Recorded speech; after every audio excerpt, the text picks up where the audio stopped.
មូលហេតុ5យ៉ាងដែលអ្នកនរគ្នាគួរតែងាកមកមើលកាមេរ៉ាមួយនេះ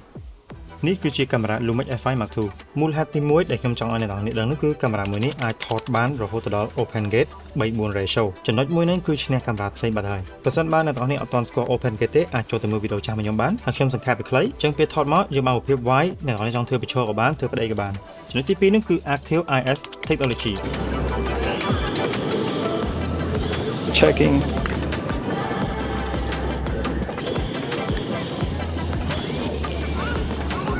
vì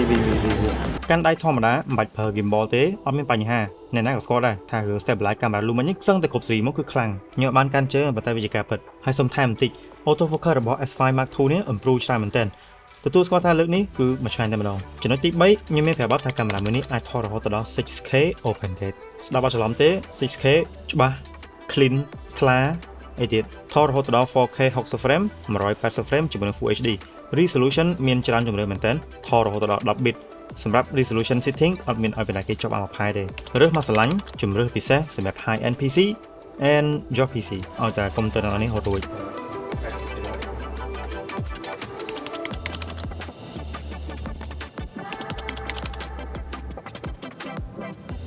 ខ្ញុំនិយាយទៅរឿងវីដេអូហើយមិនអត់និយាយរឿងស្លឹកចឹងមកខ្ញុំប្រាប់ 24.2 megapixel កាមេរ៉ាមួយនេះបង្កើតមកសម្រាប់អ្នកដែលថត hybrid វីដេអូផងស្លឹកផងអត់ចេះ overheat ទេកុំភ័យចំណុចចុងក្រោយគេនោះគឺតម្លៃបើសិនបានអ្នកទាំងអស់គ្នាទិញថ្ងៃហ្នឹង